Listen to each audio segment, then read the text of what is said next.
ಬನ್ನಿ ಕರೂರು ಪ್ರಜೆಗಳೇ, ಇವತ್ತು ನಾವು ಕರೂರು ಗ್ರಾಮದಲ್ಲಿ ನಿಷ್ಠೂರ ಯಾಕೆ ಆಗ್ತಾ ಇದ್ದಾರೆ, ನಿಷ್ಠೂರ ಯಾಕೆ ಆಗಬಾರ್ದು, ನಮ್ಮ ಕರೂರು ಜನಗಳು ಬಹಳ ಜನ ನಿಷ್ಠೂರ ಎನ್ನುವ ಒಂದು ಪದಗಳಿಗೆ ಬಹಳ ತಲೆ ಕಟ್ಸ್ಕೊಂಡ ಇದ್ದಾರೆ.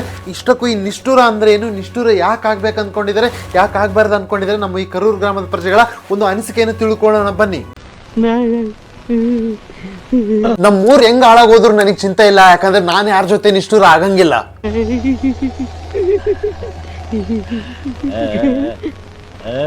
ನಮ್ಮೂರಲ್ಲಿ ಕುಡಿಯುವ ನೀರಿನ ವ್ಯವಸ್ಥೆ ಸರಿಯಾಗಿಲ್ಲ, ನಾನು ರೊಕ್ಕ ಕೊಟ್ಟಾದ್ರೂ ನೀರು ಕುಡಿತೀನಿ, ನನಗೇನು ಪರವಾಗಿಲ್ಲ, ಆದ್ರೆ ನಾನು ಯಾರ ಜೊತೆ ನಿಷ್ಠೂರ ಆಗಂಗಿಲ್ಲ.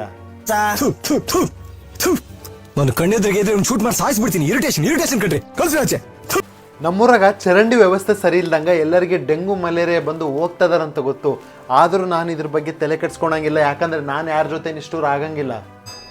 ಅಂತ ಅದು ಅವನ ಭಾಷೆ ಮಾತಾಡಿದ್ದ ಅದೊಂದು ಭಾಷೆ ಅಲ್ಲ, ನಮ್ಮ ಊರಾಗಿರೋ ಕಸ ಎಲ್ಲ ನಮ್ಮೂರ ಹಳ್ಳದಾಗ ಐತಂತ ಗೊತ್ತು, ಆದ್ರೂ ನಾನು ಇದ್ರ ಬಗ್ಗೆ ತಲೆ ಕೆಡ್ಸ್ಕೊಳಂಗಿಲ್ಲ, ಯಾಕಂದ್ರೆ ನಾನು ಯಾರ ಜೊತೆ ನಿಷ್ಠೂರ ಆಗಂಗಿಲ್ಲ. ಸಾರ್ಥಕವಾಯ್ತು. ನಿಮ್ ಜನ್ಮಕ್ಕಷ್ಟೇ ಬೆಂಕಿ ಹಾಕ. ನಮ್ಮೂರು ಗೌರ್ಮೆಂಟ್ ಸ್ಕೂಲಿಗೆ ಏನೇ ಪ್ರಾಬ್ಲಮ್ ಆದ್ರೂ ನನಗೆ ಸಂಬಂಧ ಇಲ್ಲ, ಯಾಕಂದ್ರೆ ನಾನು ಯಾರ ಜೊತೆ ನಿಷ್ಠೂರ ಆಗಂಗಿಲ್ಲ. ನನಗಂತೂ ಈ ಜೀವನವೇ ಬೇಸರವಾಗಿ ಹೋಗ್ಬಿಟ್ಟಿದೆ. ನಮ್ಮ ವಾರ್ಡ್ ಮೆಂಬರು ನಾನು ಅವ್ನಿಗೆ ಓಟ್ ಹಾಕಿಲ್ಲ ಅಂತೇಳಿ ನಮ್ಮ ಮನೆಗೆ ಬಂದು ಹೊಲ್ಸ್ ಬೈದೋದ, ಆದ್ರೂ ನಾನು ಅದನ್ನ ವರ್ಷಕೊಂಡು ಮುಂದೆ ಹೋಗ್ತೀನಿ, ಯಾಕಂದ್ರೆ ನಾನು ಯಾರ ಜೊತೆಗೆ ನಿಷ್ಠೂರ ಆಗಂಗಿಲ್ಲ. మీరు మాట్లాడేది ನಮ್ಮ ಊರಿನ ರೋಡು ಎಷ್ಟೇ ಕಚಡ ಆಗಿದ್ರು ನನಗೆ ಪರವಾಗಿಲ್ಲ, ನಾನು ಕುಣೆಗೆ ನಾನು ಬೈಕ್ ಹೊಡ್ಕೊಂಡು ಹೋಗ್ತೀನಿ, ಆದರೆ ನಾನು ಯಾರ ಜೊತೆಗೆ ನಿಷ್ಠೂರ ಆಗಂಗಿಲ್ಲ.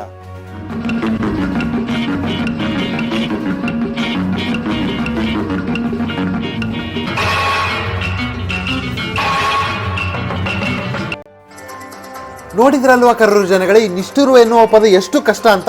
ನಾನು ಕೂಡ ಈ ಎಲ್ಲ ಮಾಹಿತಿಯನ್ನು ನಮ್ಮ ನ್ಯೂಸ್ ಚಾನಲಲ್ಲಿ ಹಾಕಿ ನಮ್ಮ ಕರೂರು ಜನಗಳಿಗೆ ನಾನು ಇನ್ಫಾರ್ಮೇಷನ್ ಕೊಟ್ಟು ಅವರಿಗೆ ಒಂದು ವಿಚಾರವನ್ನು ತಲುಪಿಸುವ ಕೆಲಸ ಮಾಡಬಹುದು, ಆದರೆ ನಾನು ಈ ವಿಚಾರವನ್ನು ನಮ್ಮ ಕರೂರು ಜನಗಳಿಗೆ ತಲುಪಿಸುವುದಿಲ್ಲ, ಯಾಕೆಂದರೆ ನಾನು ಕೂಡ ಯಾರ ಜೊತೆ ನಿಷ್ಠೂರ ಆಗೋದಿಲ್ಲ.